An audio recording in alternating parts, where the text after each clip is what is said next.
Hello and welcome to this video where I will explain how subtraction works.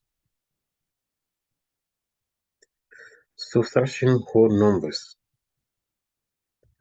Subtraction is the opposite of addition. So you have to understand that concept. When they say subtraction, that is the opposite of addition. Same time when they say addition, it's the opposite of subtraction. Or when they say multiplication, it's the opposite of division. And the division is the opposite of multiplication. Okay, let's continue. This means that if you add the two numbers and they get a total, you add the two numbers and you get a total. So total means when you add, okay, and you get a total, then you can subtract one of the original numbers from the total and end up with the other original number. That's what I have here in the example. So for example, if you add the 3 to 5, we know that we get 8. Now then, do 8 minus 3, we get to 5, which is one of the original numbers.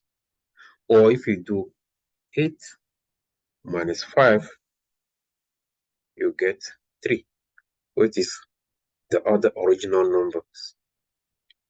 Now let's continue our reading. When you add the two numbers, you get the sum. When you subtract two numbers, you get the difference. Yes, sum is a keyword. Difference is a keyword. Yeah, you have to understand that in math tests, usually they will give you word problems where you need to understand the keywords before you know how to do or to solve the problem. So in a word problem, when they use a sum or they ask you to do sum, you have to know that they're asking you to do addition. And when they use a difference, is for subtraction. Okay, let's continue. So let's see this example where we want to do 15 minus 9. So the first thing, rewrite the problem vertically, which is very important. So remember to line up the digits according to place value. So we'll see in a few seconds, how this place value works. But for now, we want to do 15 minus 9. So we write 9 below 5, like seen here. And what we proceed is that from right side to left side, we do this operation. We take a 5. What is 5 minus 9? We can't. For that, we need to borrow. Yeah, borrow. And if you see here, I wrote subtraction. Subtraction may need borrowing. So this is one of the case. So we have 5 minus 9. We can't. For that, we borrow 1/10 from this 10, and we end with 0. So we write a 0 on top of 1 because we borrowed there. And the 5 becomes 15 because we borrowed 1/10. So that 1/10 plus 5 is 15. And what is 15 minus 9? Is 6. And because the 1 changed to 0, so that means the answer to this question is 6. Nothing to do with that 0. So the difference is 6. And again, difference means subtraction.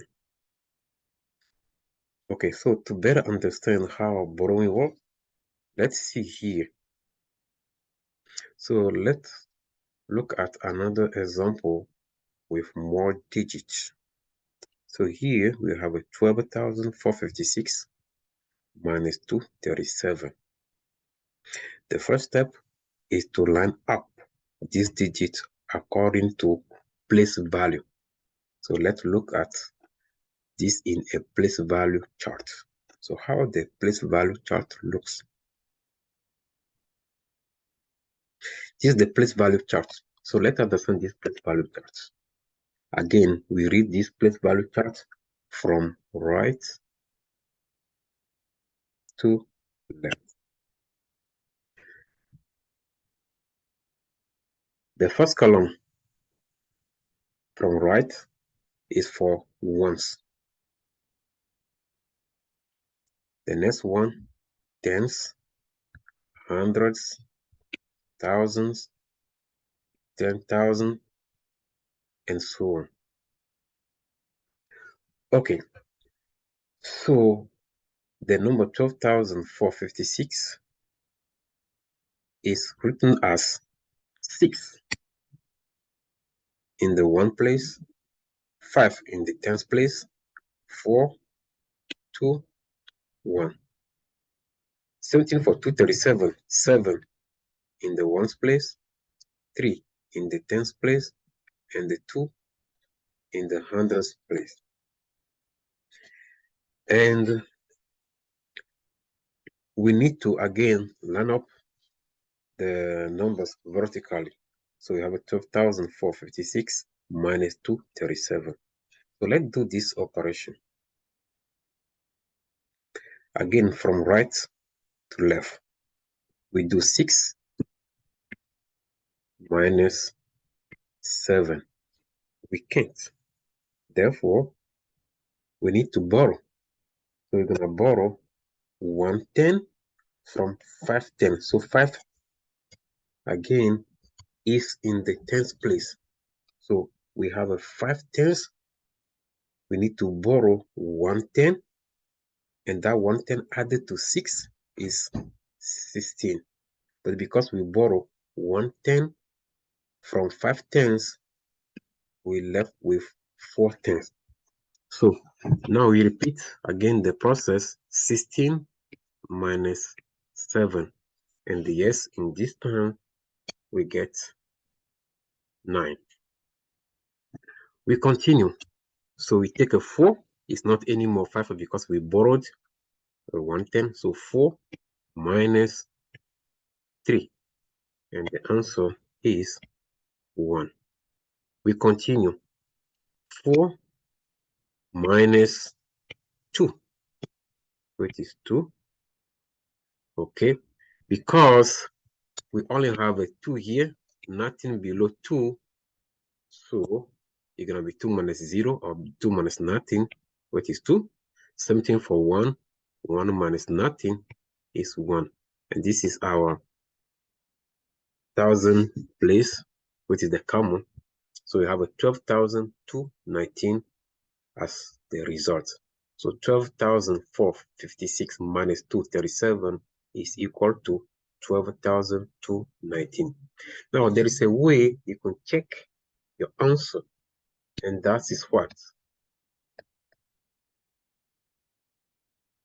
You take the answer, which is 12,219, and now you're gonna add 237. Remember, we said that opposite of a subtraction is addition. So we do the opposite. So we add 237. If we get 12,456 from this addition, that means okay, our result is correct. So let's do this operation. So we take a 9 plus 7, that's a 16. So we write a 6, and then we carry 1 on top of this one. Now we take that one, we just carry it, plus 1, which is 2. 2 plus 3 is 5. We continue. 2 plus 2 is 4. 2 plus nothing is 2. 1 plus nothing is 1. So we get 12,456, which is this top number here. Therefore, the answer we got here as a 12,219 is correct. So you have to understand that sometimes you can borrow more than once. So you can borrow 2 times or 3 times or 4 times and so on. So you have to understand that the process is the same. Borrow once or borrow 2 times or borrow 3 times is just to again understand that when you borrow, the number from which you borrow decrease, and what you borrow you added to the previous number you needed to do the subtraction. Thank you.